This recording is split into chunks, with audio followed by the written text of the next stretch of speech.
아인슈타인, 스티브 잡스, 피카소, 존 레논, 에디슨 등 이 인물들을 보면 어떤 단어가 떠오르시나요? 맞습니다. 바로 천재죠. 이들은 타의 추종을 불허하는 창의력을 바탕으로 세상에 없던 것들을 세상에 내놓았고 기존과는 완전히 다른 세상을 만들어 버렸는데요. 그런데 오랜 기간 천재들을 아주 집요하게 연구한 전문가들에 의하면 흥미롭게도 천재들에게는 공통점이 있다고 합니다. 또한 그들의 뛰어난 창의력을 만든 비결이 존재한다고 하는데, 그래서 이번 시간에는 천재들에게는 대체 어떤 공통점이 있고 그 비결이 무엇인지, 여기에 더해 우리가 천재들처럼 창의력을 한껏 끌어올릴 수 있는 방법에 대해서 저와 함께 아주 쉽고 간단하게 알아보겠습니다.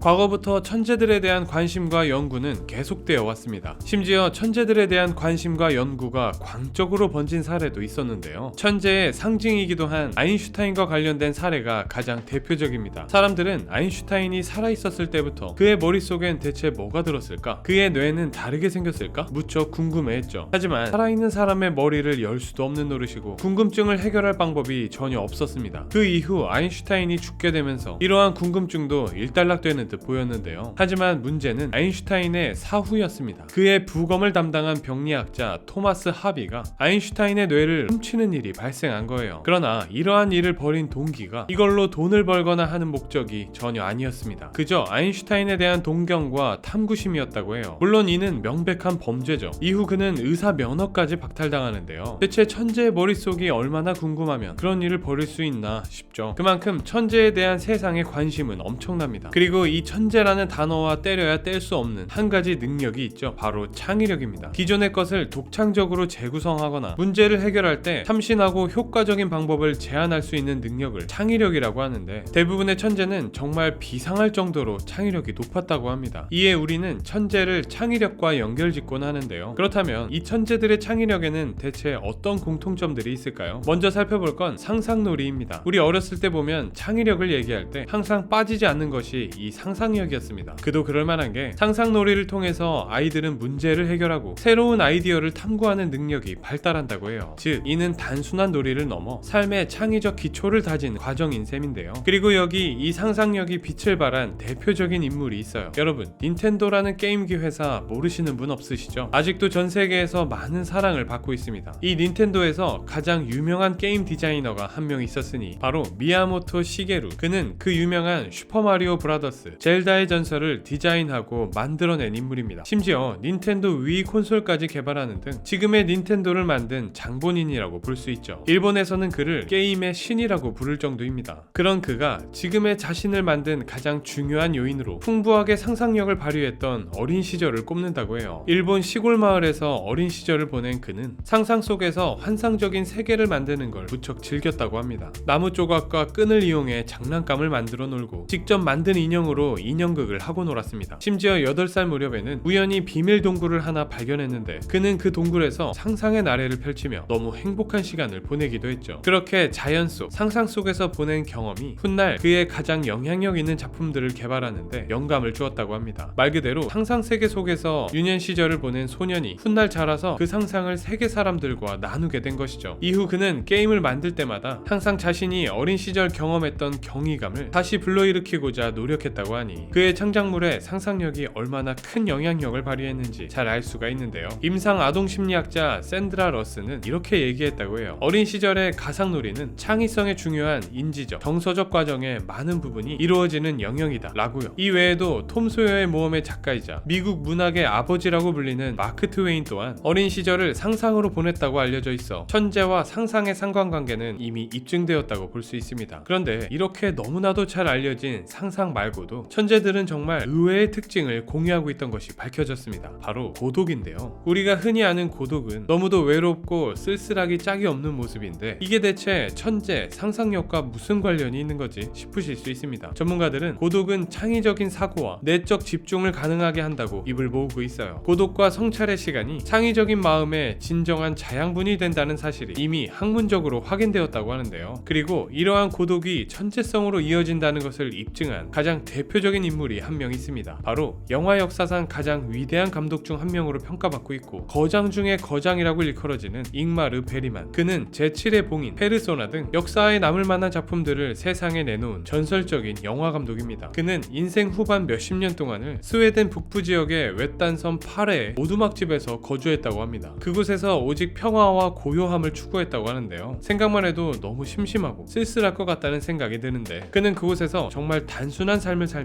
낮에는 일을 하거나 산책하러 다니고 가끔 저녁에는 방문객과 즐거운 시간을 보냈다고 합니다. 잉마르는 이러한 고독 속에서 너무나도 많은 인간적인 감정을 느꼈다고 해요. 그는 그 느낌을 영화로 승화시킨 것이었죠. 아무래도 영화는 등장인물들의 감정을 연출하고 표현하는 것이 가장 중요한 부분이기 때문에 그가 고독 속에서 느꼈던 감정이 큰 도움이 되었을 것 같은데요. 결국 고독은 베리만이 최고의 작품을 내놓을 수 있었던 가장 중요한 비결이라고 볼 수 있습니다. 이렇게 듣고 보니 고독이 우리가 생각했던 것처럼 꼭 우울하고 쓸쓸하기만 한 건 아닌 것 같죠. 다음으로 소개할 천재들의 특징은 아마도 천재를 직접 경험해 보셨거나 주변의 창의적인 사람을 관찰했을 때 느끼셨을 부분인데요. 바로 민감성입니다. 민감성은 감각과 감정에 대한 섬세한 반응을 말하며 이는 창작 과정에서 매우 중요한 자질입니다. 민감성은 새로운 영감을 발견하고 이를 예술적으로 표현하게 만든다고 하는데요. 이러한 민감성과 관련해서도 가장 대표적이라고 할 수 있는 인물이 존재합니다. 아마도 전 세계인 모두가 알고 있는 팝의 황제 마이클 잭슨이죠. 그런데 여기서 마이클 잭슨의 공연을 봐보신 분들이라면 마이클 잭슨과 민감성을 연결짓지 못하시는 분들도 계실 겁니다. 왜냐하면 마이클 잭슨의 무대는 항상 힘이 넘치고 관객을 열광시킬 만한 화려한 퍼포먼스가 이어졌기 때문이죠. 하지만 여기서 정말 엄청난 반전은 알고 보면 그는 무척 수줍음이 많고 예민한 사람이었다는 사실입니다. 완전히 예상 밖의 모습이죠. 음악 프로듀서 퀸시 존스는 젊은 시절의 마이클 잭슨과 음반 녹음 작업을 하던 일을 떠올리며 이렇게 말했다고 해요. 마이클은 수줍음이 너무 많아 그가 나를 등지고 소파 뒤에 앉아 노래를 부르는 동안 나는 손으로 눈을 가리고 앉아 있어야 했다. 그러고도 조명까지 꺼야 했다 라고 말이죠. 정말 놀라운 얘기죠. 어렸을 때부터 무대 위에서 에너지, 힘, 카리스마를 유감없이 발휘해온 팝의 제왕이었지만 그의 개인 생활은 감당하기 힘들 정도의 민감성이 존재했다는 겁니다. 어찌 보면 이러한 마이클 잭슨의 사례는 천재들의 이중성을 보여주기도 합니다. 왜냐하면 그들은 보면 터무니없을 정도로 개방적이지만 반대로 고도로 민감하기도 하거든요. 개방성과 민감성이 공존한다는 얘기인데요. 예컨대 역사상 가장 많은 사랑을 받았다고 알려진 여배우 오드리 헵번 또한 이러한 이중성이 있었다고 합니다. 그녀는 영화에서는 강렬한 카리스마를 발산했지만 스크린 밖에서는 지극히 내성적이었다고 해요. 하지만 그녀의 이러한 민감함과 섬세함은 오히려 작품에 그 깊이를 더해주었다고 평가받고 있습니다. 이렇듯 여러 유형의 천재들 또는 창작자들은 매우 예민한 경향이 있고요. 또한 이들은 매우 창의적인 경우가 많습니다. 주변 환경에서 더 많은 것을 관찰하고 받아들이고 또한 느낄 수 있기 때문이죠. 그런데 이제까지 살펴본 모든 특징을 뒤로하고 사실 천재, 창의력을 얘기할 때 빠질 수 없는 특징이 있으니 바로 다르게 생각한다는 것입니다. 통상적으로 다르게 생각한다는 건 기존의 사고방식을 뛰어넘어 새로운 관점에서 문제를 바라보는 능력을 말하는데요. 어찌 보면 이 능력이 창의성의 핵심이라고 볼 수 있습니다. 그리고 이러한 다르게 생각하기에 있어 가장 상징적인 기업이 하나 있습니다. 바로 애플이죠. 현재 영상에서 보시는 광고 기억하시는 분들 많으시죠? 1997년 애플이 만든 Think Different라는 광고인데요. 말 그대로 다르게 생각하라 라는 말인데 이 광고는 광고 역사상 가장 성공적이고 창의적인 광고라는 찬사를 자주 듣는다고 합니다. 이 광고로 인해 애플은 판매 부진의 시기를 딛고 일어나 다시 혁신의 중심이 되는데 큰 도움이 되었다고 하죠. 이 광고를 진행할 때 내부 회의에서 스티브 잡스는 직원들에게 이렇게 얘기했다고 해요. 우리의 핵심 가치는 사람들이 이 세상을 더 나은 곳으로 바꿀 수 있다고 믿는 것입니다 라고요. 그렇게 애플은 다르게 생각하기를 계속해서 실천해왔고 아이폰을 세상에 내놓으며 지금의 자리에 오를 수 있었죠. 전문가들은 역사적인 천재들과 창의적인 인물들이 가지는 공통점으로 기존 질서에 도전했으며 그런 시도에서 종종 저항과 역경에 부딪혔던 것이라고 말합니다. 물론 그들의 도전이 처음에는 대중적이지 못했을지라도 점차 인류가 앞으로 나아가도록 만들었다는 것이죠. 마치 애플이 그랬던 것처럼요. 1985년 심리학자인 로버트 스턴버그는 매우 창의적인 사람들의 본질적인 측면에 대해서 연구를 수행했는데요. 연구 끝에 몇 가지 특징을 정리했습니다. 첫째, 다른 사람이 불가능하다고 생각하는 걸 하려고 시도한다. 둘째, 관행에 순응하지 않는다. 셋째, 정통적인 견해를 따르지 않는다. 넷째, 사회 규범, 뻔한 격언, 가정에 이의를 제시한다. 다섯째, 기꺼이 자신의 입장을 밝힌다. 였습니다. 뭔가 이것만 봐도 만약 저런 특징들을 갖춘 사람이라면 창의적일 수밖에 없겠다는 생각이 드는데요. 하지만 일각에서는 천재들이 가진 생산성을 언급하기도 합니다. 여기서 말하는 생산성이란 계속해서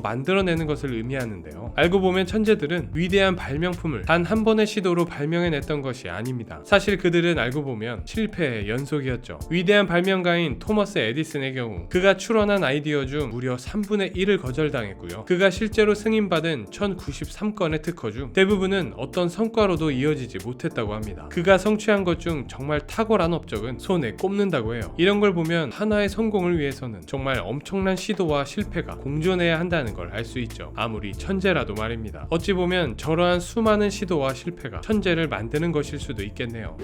오늘 영상은 심리학자 스콧 베리 카우프만과 허핑턴 포스트의 선임 기자인 캐롤린 그레고어의 저서 천재 보고서의 내용을 바탕으로 제작되었습니다. 이 책은 스티브 잡스, 피카소, 마이클 잭슨, 에디슨 등 인류 역사에 큰 족적을 남긴 인물들의 수많은 사례들이 흥미롭게 구성되어 있어 무척 좋았는데요. 게다가 신경과학과 심리학 분야의 최신 연구 내용을 풀어내어 그 내용에 신뢰를 더해주고 있습니다. 요즘같이 AI가 세상을 조금씩 장악해가는 상황에서 창의력은 인간이 가져야 할 가장 중요한 역량으로 부각되고 있습니다. 이럴 때 이 천재 보고서를 읽어보신다면 내 안에 깊이 자리한 잠재력을 일깨우고 이를 습관화하며 체득할 수 있는 인사이트를 얻으실 수 있을 겁니다. 이번 영상에서는 이러한 인사이트를 4가지 정도 다루었지만 책에는 무려 10가지의 실현 가능한 키워드가 제시되어 있습니다. 나머지 내용이 궁금하시다면 영상 설명란과 고정 댓글에 있는 도서 링크를 통해 구매하셔서 내면에 숨겨진 잠재력을 깨우고 새로운 삶의 가능성을 발견해 보시기 바랍니다. 오늘은 여기까지고요. 지금까지 지식세포였습니다. 감사합니다.